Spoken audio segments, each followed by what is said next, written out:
불교와 힌두교의 가장 큰 차이가 무아와 범아의 차이다. 쉽게 말해 불교는 나라는 실체는 없는 것이다 라는 무아를 내세우고 힌두교는 모든 것은 나다라는 범아를 내세운다. 사실상 완전히 다른 말 같은 이 말은 과정과 결과처럼 하나의 연장선에 있는 말이다. 한국 불교 조계종은 범아는 무시하고 무아만을 가르치고 있는데 이것은 산을 올라가기도 전에 산을 내려가는 것만 가르치는 것이고 아무것도 가지지 않았는데 나눠주는 방법만을 알려주는 것과 다를 바가 없다. 불교가 이런 식의 가르침을 고수하는 데는 부처가 범아, 사상을 비판하고 불교가 이런 식의 가르침을 고수하는 데는 부처가 범아, 사상을 비판하고 불교의 중심 사상으로 무아를 내세웠다는 것이 가장 큰 원인이라고 한다. 그러나 비판과 부정은 다르다. 부처는 범아 사상을 비판한 것이지 범아 사상을 부정한 것이 아니다.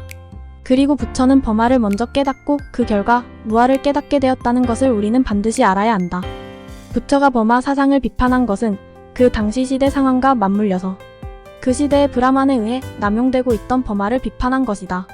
부처는 그 당시 브라만에 의해 독점되던 범아의 경험권을 넘어 무아를 깨달은 대단한 인물이었다. 그 당시 브라만이라는 계급은 그저 계급이 브라만이라는 이유만으로 이 세상 모든 것을 자기 자신으로 여기는 데에 거리낌이 없었을 것이다. 왜냐하면 본인의 뜻대로 모든 것이 움직이는 삶을 살 수 있었기 때문이다. 범아를 깨닫는 데에 가장 걸림돌이 되는 게 바로 내 뜻대로 되지 않는 것을 나의 책임으로 여기는 것이고 내가 싫어하는 것을 나로 여기는 것이다. 브라만은 그런 것을 경험하지 않고 인간으로서 누릴 수 있는 모든 것을 누리는 특혜를 거머쥐고 그것을 다루는 방법에 대한 정보도 독점함으로써 그 계급을 유지하고 있었다. 그 와중에 브라만이 아닌 크샤트리아 계급에서 범아를 넘어 무아를 깨달은 성각자가 나와 그 당시 브라만의 특권처럼 인식되던 범아를 비판하고 범아를 넘어선 무아를 대중에게 설파를 해버린 것이다.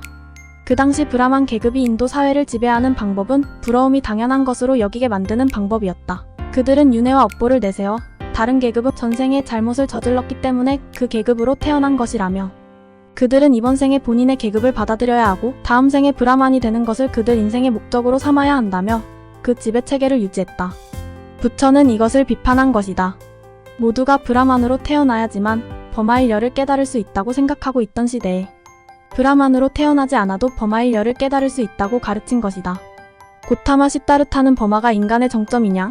범아에 집착하는 사람들의 생각을 비판한 것이지 범아가 잘못되었다고 범아를 비판한 것이 아니다. 시타르타는 범아를 넘어서면 무아라는 게 있다라는 걸 깨닫고 대중을 일깨운 사람일 뿐이다.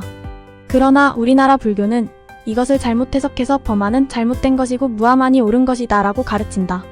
이것은 매우 잘못된 말이다. 고로 범아를 이해하는 것은 곧 무아를 이해하는 것이다. 범아를 이해하기 위해선 가장 먼저 인식의 주체인 나의 범위를 생각해봐야 한다. 나는 어디서부터 어디까지를 나라고 말할 수 있을까? 당신은 오늘 당신이 먹은 밥을 당신 자신이라고 말할 수 있나? 나아가 오늘 당신이 배설한 배설물이 당신 자신이라고 말할 수 있나? 의식을 배제하고 물질로만 바라봤을 때 당신이라는 사람의 범위는 어디서부터 어디까지가 당신이라고 말할 수 있을까? 당신의 집바닥에 널브러져 있는 당신의 머리카락은 당신의 머리에서 빠져나갔으니 당신이 아니라고 말할 수 있을까? 나아가 당신의 냉장고 속에 내일 먹을 반찬은 아직 당신의 뱃속으로 들어가지 않았으니 당신이 아니라고 말할 수 있을까? 모든 것이 나라는 사실을 이해하기 위해선 먼저 나였던 것, 내가 될 것들도 나라는 사실을 받아들이고 이해해야 한다. 또한 남이라는 사람들이 나의 반영이라는 사실을 이해하고 나에게 주어진 남을 통해 나를 바라보는 안목을 가질 줄 알아야 한다. 그렇게 되면 이 세상 모든 현상이 나의 내면에서 생겨나는 일임과 동시에 그 원인을 나에게서 찾을 수가 있게 된다.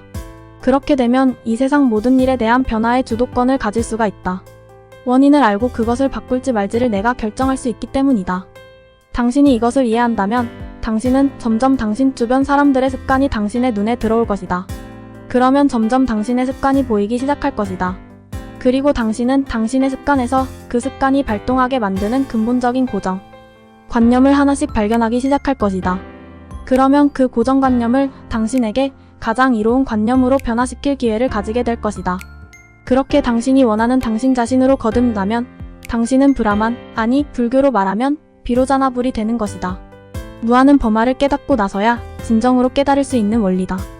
범아를 깨닫고 무아를 아는 것과 범아를 모르고 무아만 아는 것은 100억 원을 가지고 10억 원짜리 집을 바라보는 것과 100원을 가지고 10만 원짜리 신발을 바라보는 차이다.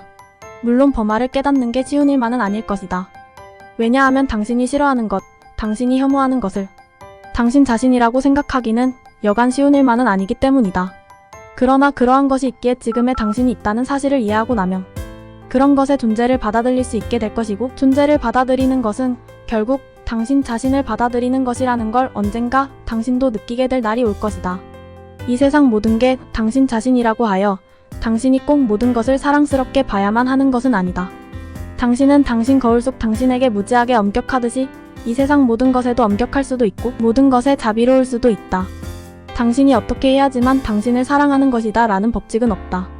당신은 당신답게 당신을 사랑하게 될 것이고 미워하게 될 것이고 존경하게 될 것이고 혐오하게 될 것이다.